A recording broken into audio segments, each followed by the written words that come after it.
स्वागत है आपका अपना क्लास ओनली फॉर स्टडी में। तो फ्रेंड्स, आज पढ़ेंगे धार्मिक आंदोलन के इतिहास से 50 मोस्ट VVI MCQ क्वेश्चन को।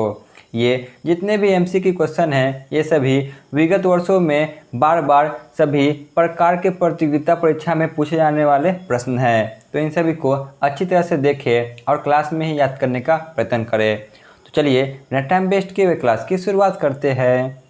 पहला प्रश्न है, किसके द्वारा तृतीय बौद्ध संगीति को संरक्षण प्रदान किया गया था? बताइए, किनके द्वारा तृतीय बौद्ध संगीति को संरक्षण प्रदान किया गया था? तो ऑप्शन ए अशोक के द्वारा। नेक्स्ट क्वेश्चन पे आते हैं। क्वेश्चन नंबर 2, बौद्ध ग्रंथ पिटकों की रचना निम्नलिखित में से किस भाषा में की गई है? जो बौद्ध धर्म में पिटक है तो इसकी रचना किस भाषा में की गई है? तो इसकी रचना पाली भाषा में की गई है। क्वेश्चन नंबर 3 पे आते हैं। गौतम बुद्ध द्वारा भिक्षुणी संघ की स्थापना कहाँ की गई? बताइए, गौतम बुद्ध के द्वारा भिक्षुणी संघ की स्थापना कहाँ की गई थी? तो ऑप्शन सी वैशाली में। क्वेश्चन नंबर 4 पे आते हैं। आजीवक संप्रदाय के संस्थापक कौन थे? बताइए, आजीवक संप्रदाय के संस्थापक कौन थे? आजीवक संप्रदाय के संस्थापक ऑप्शन डी मखली गोसाल थे। क्वेश्चन नंबर 5 पे आते हैं। भागवत संप्रदाय के विकास में किसका योगदान अत्यधिक था? भागवत संप्रदाय के विकास में किसका योगदान अत्यधिक था? तो ऑप्शन ए हिंद यूनानी का। क्वेश्चन नंबर 6 पे आते हैं। प्रथम जैन महासभा का आयोजन कहाँ हुआ था? बताइए, प्रथम जैन महासभा का आयोजन कहाँ हुआ था? तो ऑप्शन बी पाटलिपुत्र में हुआ था। क्वेश्चन नंबर 7 पे आते हैं। मौर्य साम्राज्य की राजधानी कहाँ स्थित थी? जो मौर्य साम्राज्य थी तो इसकी राजधानी कहाँ स्थित थी?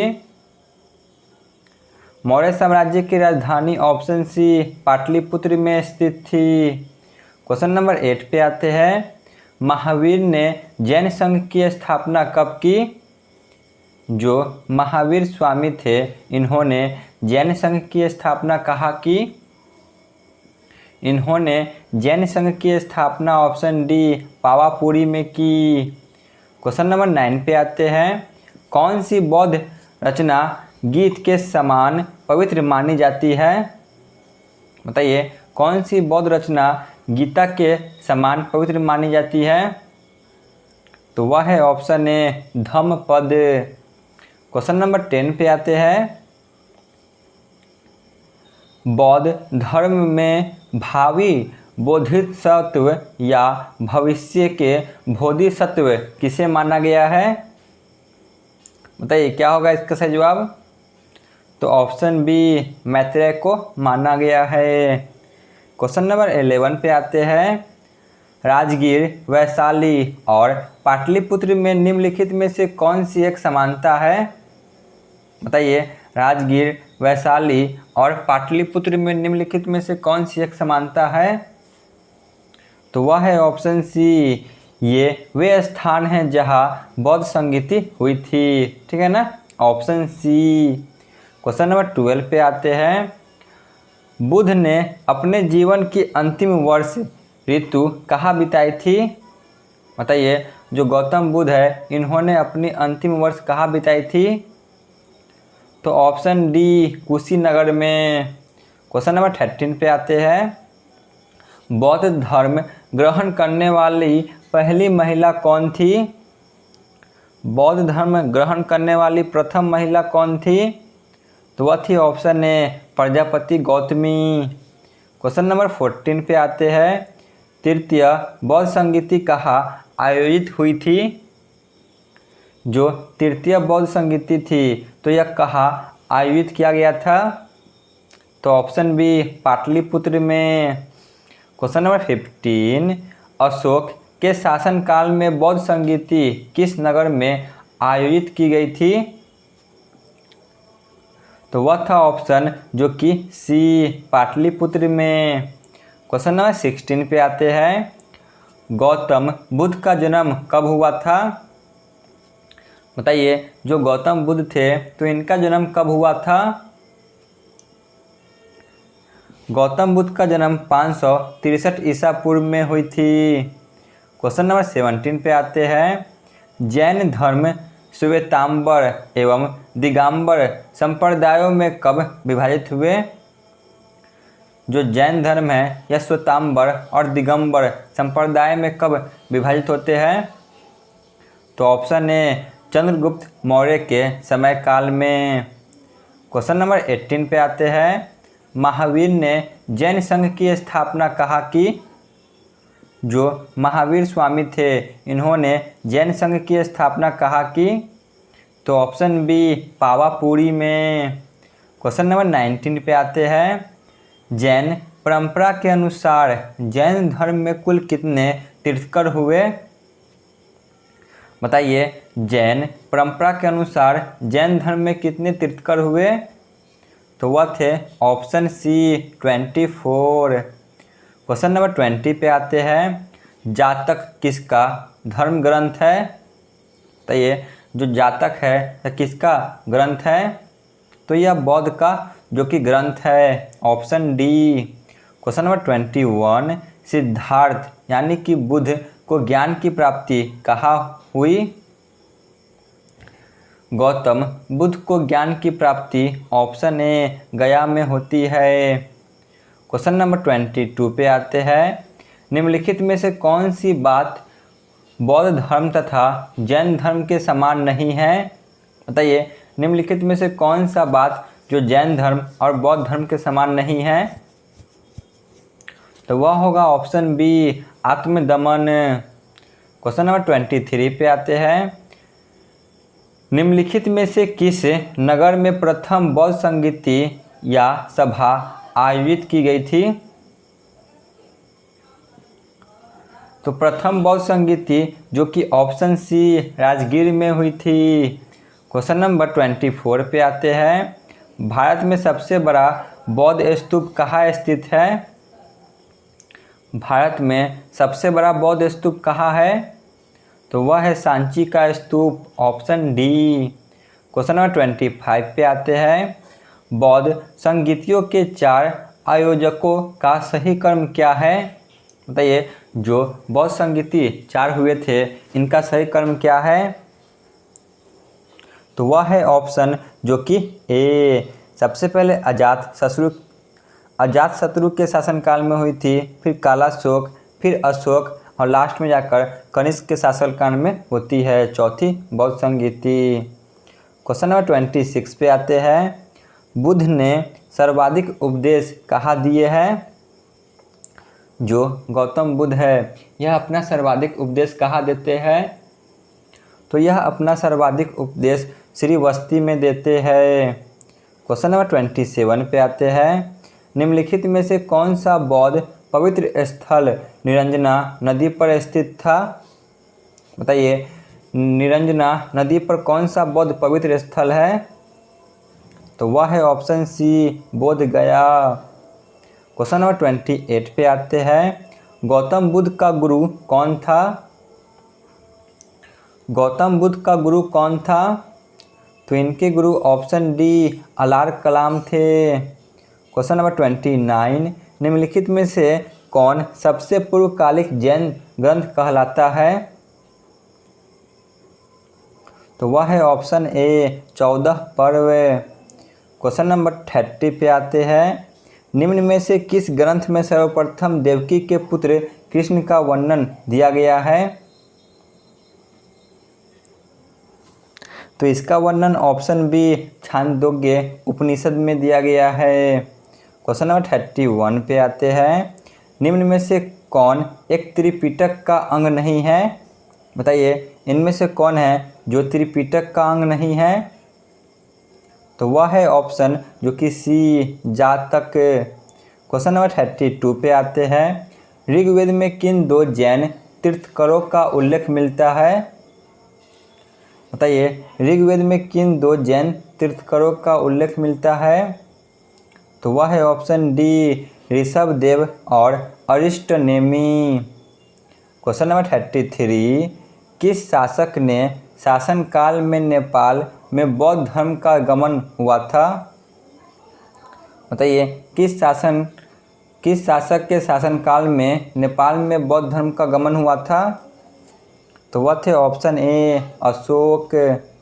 नेक्स्ट क्वेश्चन पे आते हैं, क्वेश्चन नंबर 34 पे, सांची क्यों विख्यात है? जो सांची का स्तूप है तो यह क्यों विख्यात है? यह जो कि सबसे बड़ा बौद्ध स्तूप है, ठीक है ना। जो सांची का स्तूप है यह सबसे बड़ा बौद्ध स्तूप है, इसीलिए यह विख्यात है। क्वेश्चन नंबर 35, भगवान महावीर का प्रथम शिष्य कौन था? बताइए भगवान महावीर का प्रथम शिष्य कौन था? तो वह थे ऑप्शन सी जमाली। क्वेश्चन नंबर 36 पे आते हैं, द्वितीय जैन महासभा का आयोजन कहाँ हुआ था? द्वितीय जैन महासभा का आयोजन कहाँ हुआ था? तो ऑप्शन डी वल्लभी में हुआ था। क्वेश्चन नंबर 37, महावीर की मृत्यु के बाद जैन संघ का अगला अध्यक्ष कौन हुआ? महावीर के मृत्यु के बाद जैन संघ का अगला अध्यक्ष ऑप्शन ए सुधर्मन बनते हैं। नेक्स्ट क्वेश्चन पे आते हैं, क्वेश्चन नंबर 38, अर्णुवत शब्द किस धर्म से जुड़ा है? यह जो कि जैन धर्म से जुड़ा है। ये सभी प्रकार बहुत से एग्जाम में पूछे आते हैं, इसीलिए इन सभी को अच्छी तरह से देखें और चैनल पे यदि नए हो तो चैनल को अवश्य सब्सक्राइब कर ले। क्वेश्चन नंबर 39 पे आते हैं, ऋग्वेद में किन दो जैन धर्म तीर्थंकरों का उल्लेख दिया गया है? तो यह क्वेश्चन रिपीटेड है, बताइए क्या होगा? तो ऑप्शन सी ऋषभदेव और अरिस्टनेमी। क्वेश्चन नंबर 40 पे आते हैं, महावीर का जन्म किस क्षत्रिय गोत्र में हुआ था? महावीर स्वामी का जन्म किस क्षत्रिय गोत्र में हुआ था?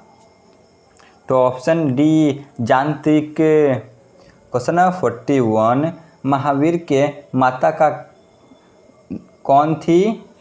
बताइए जो महावीर स्वामी हैं इनकी माता कौन थी?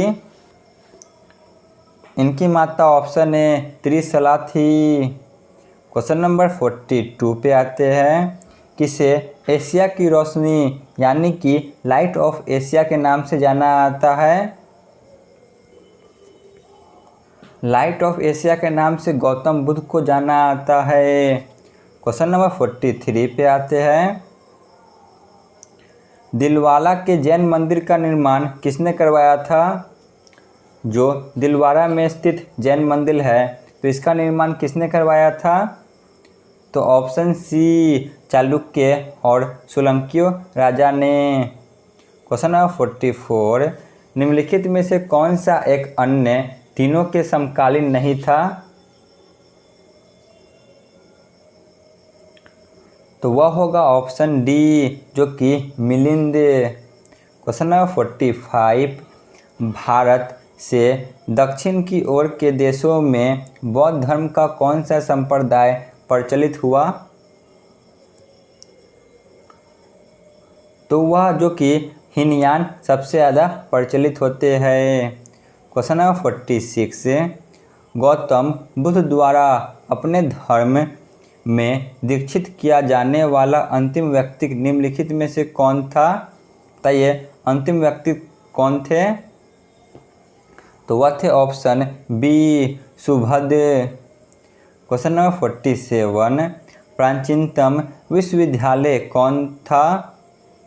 ये सभी इसी प्रकार के प्रश्न जो कि पूछे आते हैं यूपीएससी, पीसीएस, एसएससी, सीजीएल, इन सभी प्रकार के एग्जामों में। बताइए क्या होगा? प्राचीनतम विश्वविद्यालय कौन था? तो वह था ऑप्शन सी नालंदा विश्वविद्यालय। क्वेश्चन नंबर 48, नागार्जुन कौन थे? बताइए नागार्जुन कौन थे? नागार्जुन ऑप्शन डी बौद्ध दार्शनिक थे। क्वेश्चन नंबर 49 पे आते हैं। जैन परंपरा के अनुसार महावीर कौन से तीर्थकर थे? महावीर स्वामी जैन परंपरा के अनुसार 24वें तीर्थकर थे। क्वेश्चन नंबर 50 पे आते हैं। बुद्ध की मृत्यु के बाद प्रथम बौद्ध संगीति का अध्यक्षता किसने की थी? प्रथम बौद्ध संगीति की अध्यक्षता जो कि ऑप्शन बी महाकश्यप ने की थी।